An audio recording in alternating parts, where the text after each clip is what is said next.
Back in 2015, I was working as a live-in home health aide for a wealthy family. It was just me and my patient living in a very nice condo, in a quiet neighborhood on a golf course.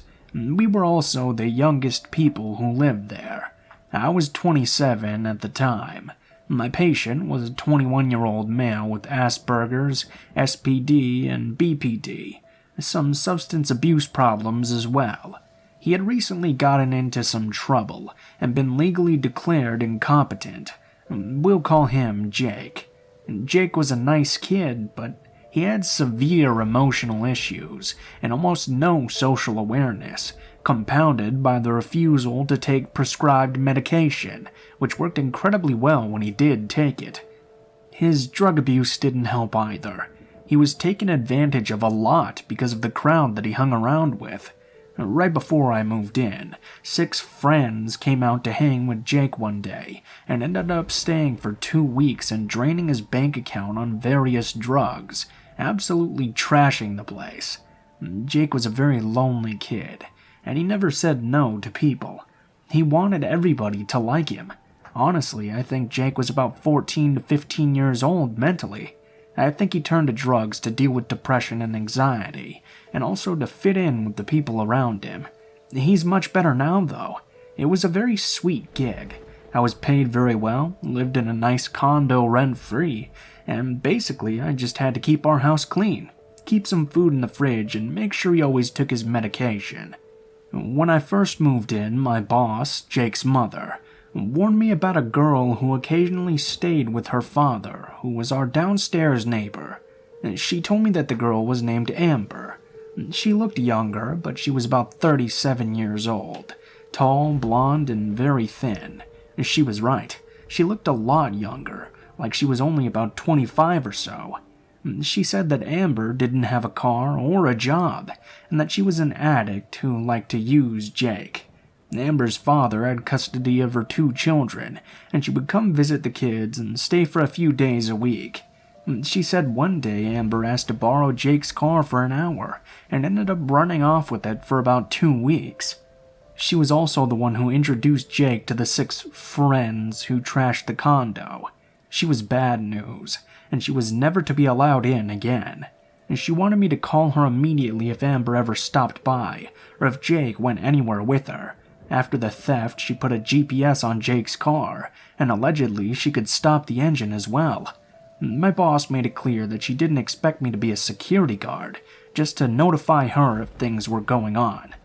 Leading up to this event, I had a few run-ins with this Amber. I had to politely tell her that things like she was not allowed to come into the apartment, Jake couldn't take her to the store, Jake couldn't go to a party at her boyfriend's house. She was always spaced out. She talked very slow and seemed wide-eyed and just off. She explained to me that she had been hit by a car while riding a bike recently, and complained that she was the one who ended up going to jail. I was very doubtful. Apparently she takes a lot of Xanax and was under the influence. I think that explains the spaced-out part.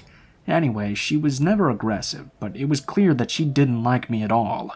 She would often say things like, "Jake is his own person. He's a 21-year-old man. He doesn't need your permission." Whenever she spoke to Jake, when we saw her at the gym or in the parking lot, she would always whisper in his ear, no doubt trying to manipulate him into giving her money or something. On to the incident. Jake was out of state with his father, giving me a bit of a mini vacation. My best friend was staying over to spend a few nights with me, and we were drinking PBR and watching RuPaul's Drag Race. It was about 11 p.m., and we hear a light knock at the door. I go to investigate through the peephole, and I see right away that it's Amber. I ignored her. She knocks louder about 30 seconds later. I watched her leave through the peephole and sat back down, telling my friend about the situation. 5 minutes go by, and she's back. This time she's pounding on the door like a cop. I'm getting pissed because I'm off work, and I didn't want to deal with her crazy, especially when my friend was over. I say nothing and go back to the couch. She keeps knocking. She starts yelling through the door, "Hello? Jake? I need help. Hello?" I still don't answer. Then I hear her try to force it open. It's locked. Always, I'm a habitual door locker. This enrages her or something, and she starts screaming and pounding non-stop. I got up and looked through the peephole again. She looked like a demon. Her pupils were huge, so I know she was on something. She looked absolutely crazed. Her hair was tangled and wild. She was sweaty and angry. Looking back, I'll never forget those wide pupils looking at me through an evil glare. I asked her through the door what she wanted. She said she needed to speak to Jake right now. He owed her some money, and she needs a ride to her boyfriend's house right now. I tell her Jake isn't home. She then asks me if I'll take her. I tell her no, that I've been drinking a lot, and that I'm going to bed. She let out a frustrated scream, punched the door a few times, and finally left. My friend and I went to bed shortly thereafter. I didn't hear from her again after that. The next morning, we were getting ready to leave to go to breakfast.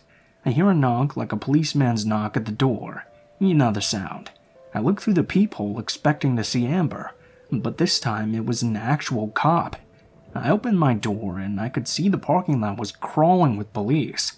There was a van marked crime scene unit and an ambulance. I honestly assumed Amber had overdosed or something. The cop wanted to ask me if I'd heard anything strange last night. I told him about my encounter with Amber, and I asked if she was okay. He told me she was in custody for the murder of her father. He asked me if Jake owned a crossbow and if it was missing. Yes, and yes. It had been missing for a few weeks. He said I needed to speak to some detectives at the station. I don't know if she came to my door before or after she murdered her father with a crossbow, like she was Tyrion Lannister or something.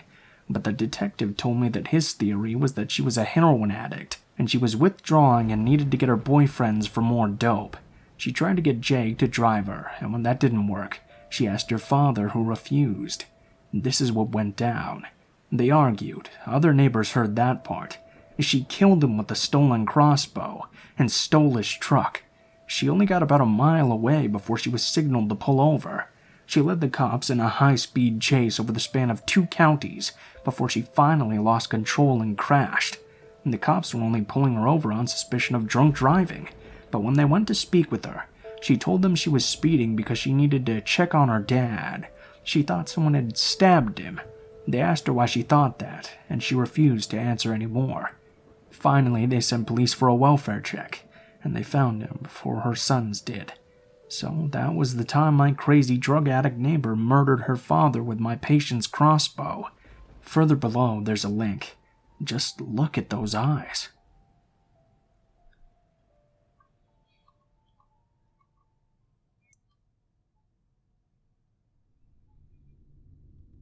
Over the years, as a woman who has declined every proposal of marriage or conventional living arrangement, largely moving through life as a single female, I've gathered more tales of dangerous chance encounters than I can even rattle off in a whole day. Stalkings, a murderer that's never been apprehended, death threats, actual physical assaults, and I'm not especially defiant of common sense or rules to live by, i.e. I don't walk home after dark. I never open the door to strangers. I'm not chatty or inclined to give people I meet my phone number, even if they seem stable. Really, I'm just socially lazy. But my earliest memory of contact with a predator predates the invention of the internet, when I was just a child living with my also very single mother. We had just moved into a large white American colonial-style home across the street from a daycare center. It was the nicest home we had lived in so far, which says a lot because my mother was forever struggling to keep me clothed and fed, while my father pursued his dreams of being an artist. He could afford to pay little in child support, but he did pay without fail every month, and ultimately became a very successful painter and left me a very impressive legacy. I'm very proud to be his daughter. I was excited because I had the entire downstairs level to serve as my own personal play palace, away from my chronically high-strung mother, and she was relieved to be directly across the street from reliable childcare. Perhaps the low rent had something to do with the fact that our neighbors to the right were Moonies, essentially members of a worldwide cult referred to as the Unification Movement. A group of them lived in an upscale home a stone's throw away, with shuttered windows that never opened, and we almost never laid eyes on them. Never during the daytime. Never ever. And to the left was Ron. Ron was a middle-aged man, probably in his 40s, a little more than a decade older than my mother. I was 7 at the time and pretty observant and stoic for a child, so it didn't escape my notice that Ron was very eccentric. Peculiar. Always wound up and kind of dopey at the same time. He had wild dark hair that stuck up and kind of fanned out on the sides but was thinning on top, where he insisted on conspicuously combing in such a manner as to hide his visible scalp. He wore wire-rimmed glasses that magnified his eyes and somehow lent him an air of goofy harmlessness, like the fourth missing Stooge. When we first met Ron, who appeared in our front yard one afternoon, after she collected me from daycare, my mother's weirdo meter went off right away. He seemed overeager to be living next to a financially strapped single mother and her strange daughter. My mother was beautiful by any standards, however. Tall, willowy, with dark blonde hair that ended at her waist, perpetually the perfect shade of tan thanks to her Native American grandparents that raised her most of her formative years. Really a striking and unusually beautiful woman, but troubled. Very troubled. She was troubled for a lot of cultural reasons, which left her socially awkward and gun-shy, also sympathetic to other socially challenged individuals, so she decided to give Ron the benefit of the doubt. I thought, and later she would say she thought as well, that Ron just developed a very big crush, fast and understandably. It started with a locket which had a picture of me inside of it. That was the very first gift he surprised her with, calling up to the house standing outside our fence. It looked like an antique to us, which Ron confirmed he came across at work, as he was an antiques dealer. My mother was deeply disturbed by the photo of me, which was obviously taken unbeknownst to anyone while I was playing in the yard. Back then, everything was done with 35mm film. No one had cell phones or home printers, even disposable cameras. We had Polaroid and 35mm, and this was 35mm, meaning there were likely other photos of me which had been developed sitting in his house. My mother tried to refuse the gift, explaining that she was not by any means okay with anyone taking photos of her daughter without her consent. Ron appeared to be inconsolably apologetic, so she accepted, reluctantly thanked him, and we both returned inside. The next gift was a large stereo system. Stereo systems were not cheap in those days, and this was one of the more expensive models. Ron, who always looked especially sweaty and sickly in the Texas heat, said he had received it from a pawn shop owner he was friendly with. He had a home stereo, though, as well as a system at the antique shop, so he couldn't benefit from it. He didn't want to go through the trouble of selling it, and wouldn't want it to go to waste when it could go to us, since he was certain we would not have a system of our own. He was right. We just had a little boom box. Well, I had one. My mother had books and her writing, and eschewed other forms of entertainment as brain-rotting. My mother refused the extravagant gift, but Ron begged her to take it for my sake. Finally, she relented, incredibly uncomfortable. She said she could at least listen to Tina Turner, of whom she was quite the fan. However, she took Ron's suggestion and set the system up in my den downstairs. The third gift was a camera, an obviously expensive professional camera, which he again claimed he had received from a friend who was in some sort of retail business. These items didn't look used in any way, and my mother really wanted the attention to stop at this point. She flatly refused the gift and drew her line in the sand. No more gifts. None. Period. She began to dread coming home from work, and I was no longer allowed to play in the yard. Despite the absence of gifts, Ron would still appear at the fence or catch my attention from the bottom window.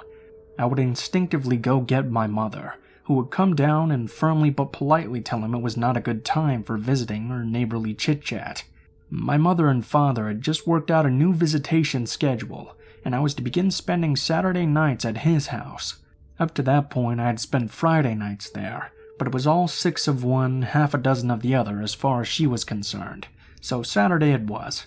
That first Saturday went pretty smoothly, until the following morning, when my father returned me to my mother's house, and we learned that someone had broken into the home, taken nothing, gone nowhere except the downstairs.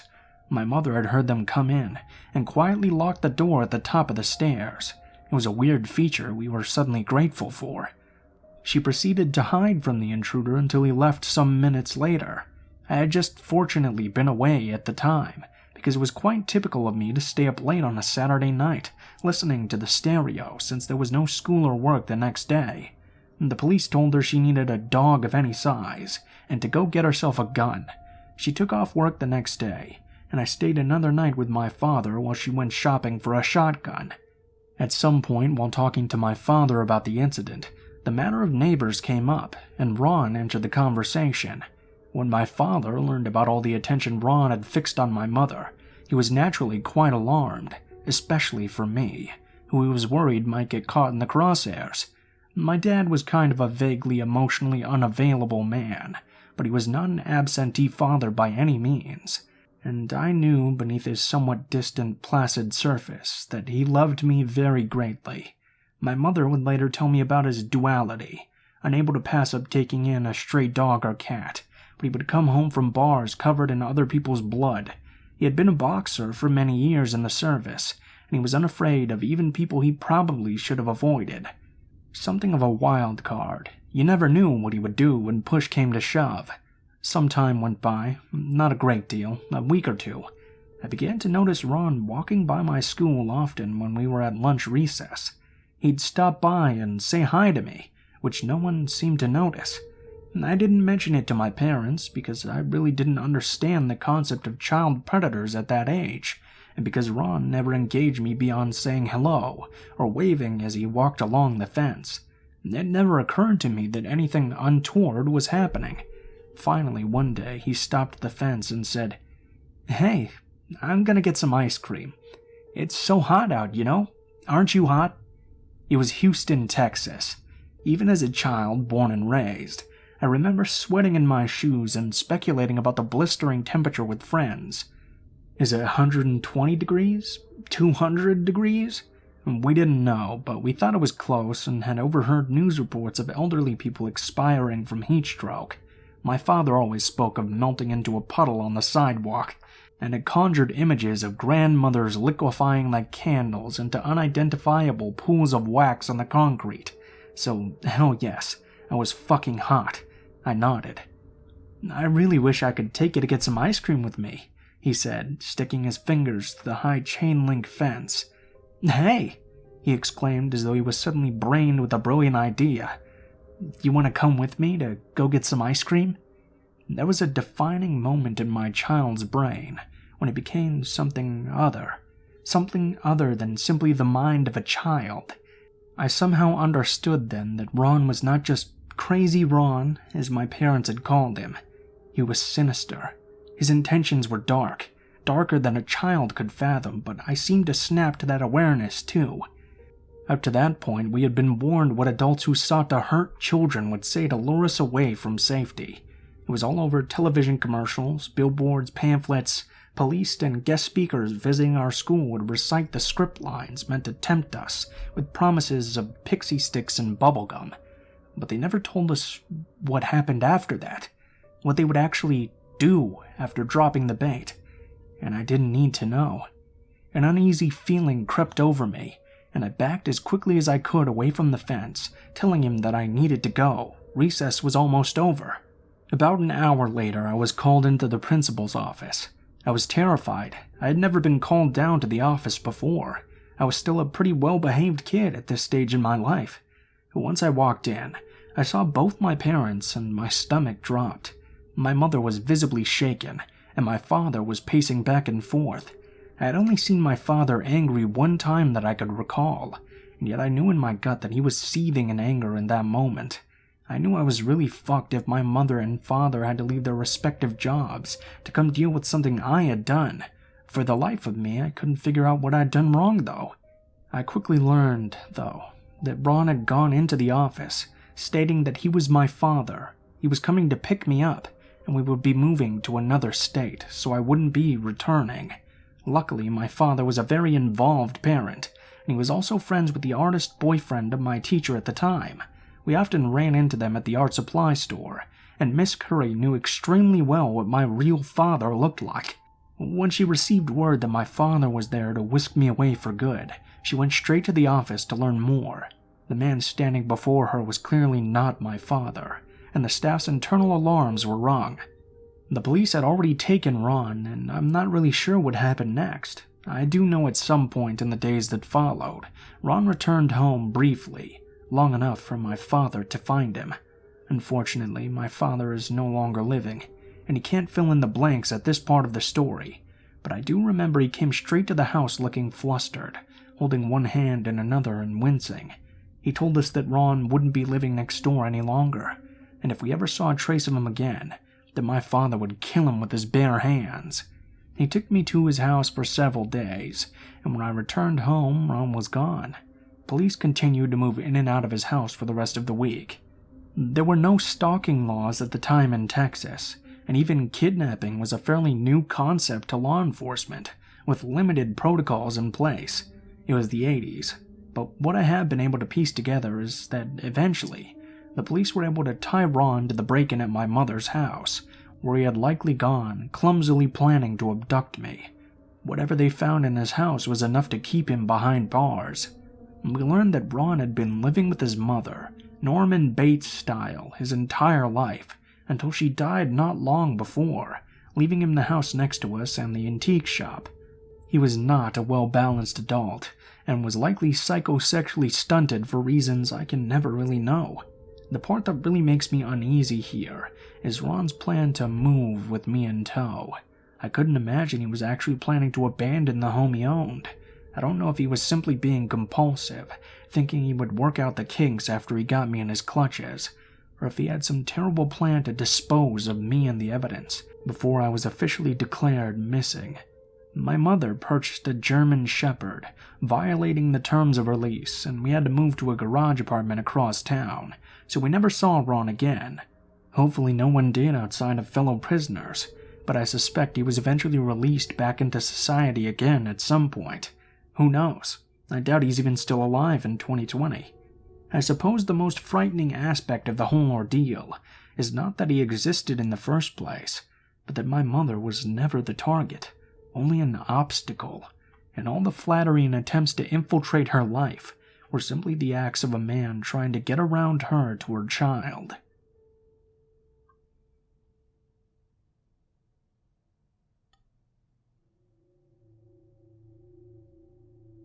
My skin still crawls thinking about this guy.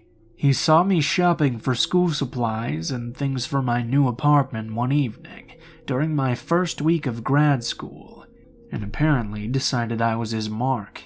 I had just moved into my new college town, didn't even have a cell phone yet after leaving the one my folks paid for undergrad behind. I was grown and could take care of myself. What a nitwit I was. As I left the parking lot with my purchases, I noticed this truck pull up behind me at the exit. It was late, and there weren't too many people out. I pulled out, and at the same time, so did he.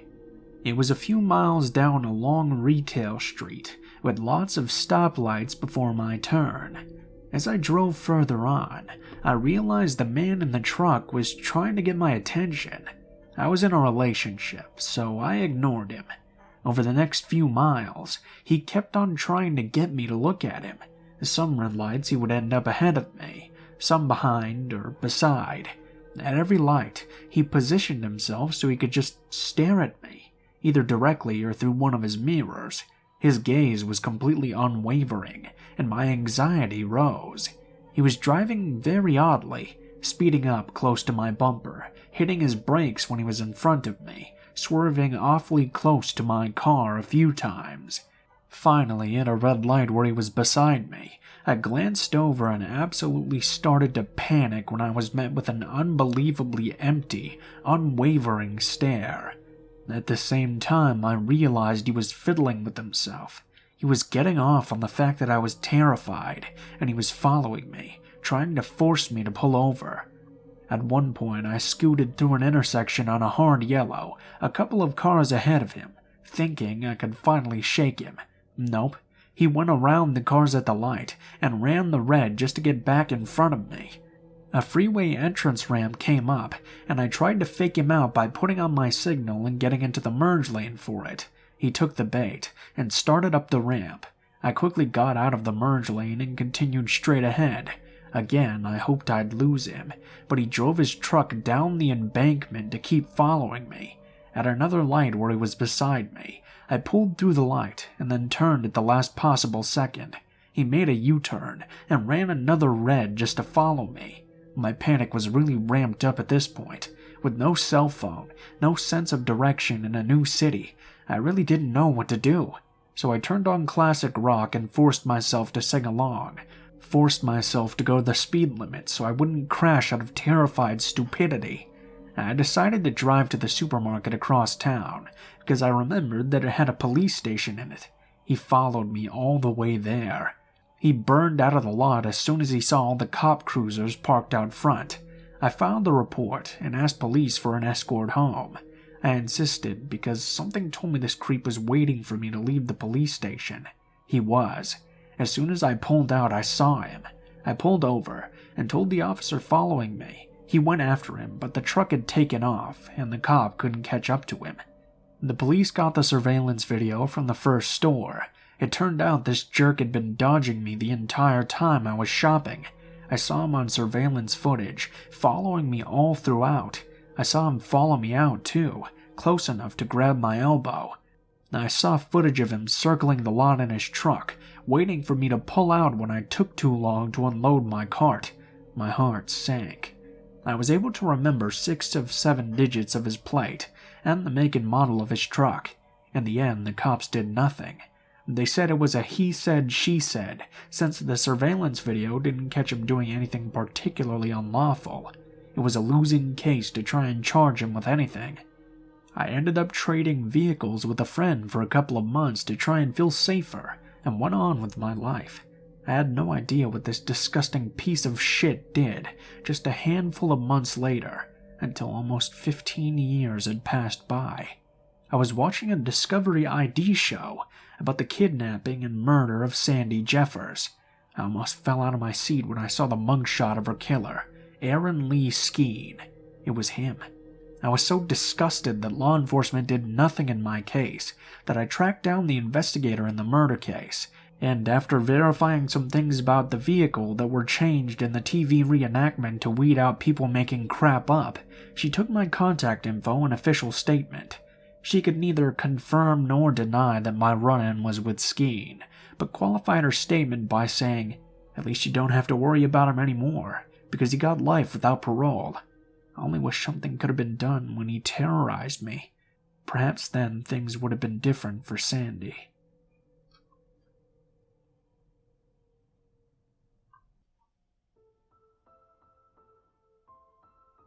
What is up, guys? Blue Spooky here, as always. Thank you guys so much for watching, especially if you made it this far to the end of the video. I got a big update for you guys today. It seems like the Teespring store is finally online, so if everything's going well, you should probably be able to see all of the new merchandise on the merchandise shelf below the video. I got some mugs, I got some phone cases, and I got some t-shirts for y'all with the designs on them. All of the shirt designs are under one thing, so if you click on the sweatshirts, it should take you to a page where you can order a different variety of different kinds of shirts. So I just wanted to let you guys know about that. Let me know what you guys think, if it looks good, the pricing, everything. So look forward to that.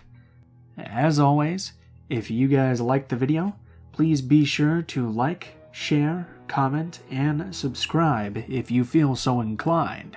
If you have a story that you'd like me to read, or you have a story that you'd like to send in yourself, please be sure to check the description of the video below, as it contains all of the links to my social media, including my Facebook, Twitter, Gmail, and Twitch accounts. If you do decide to send in a story, please be sure to include in the tagline what the name of the story is, how you would like to be credited in the description of the video the story appears in, and what type of story it is, if it does have a type. Also, if you decide to send in a story, please be sure to properly format it into separate paragraphs. Thank you guys very much for that.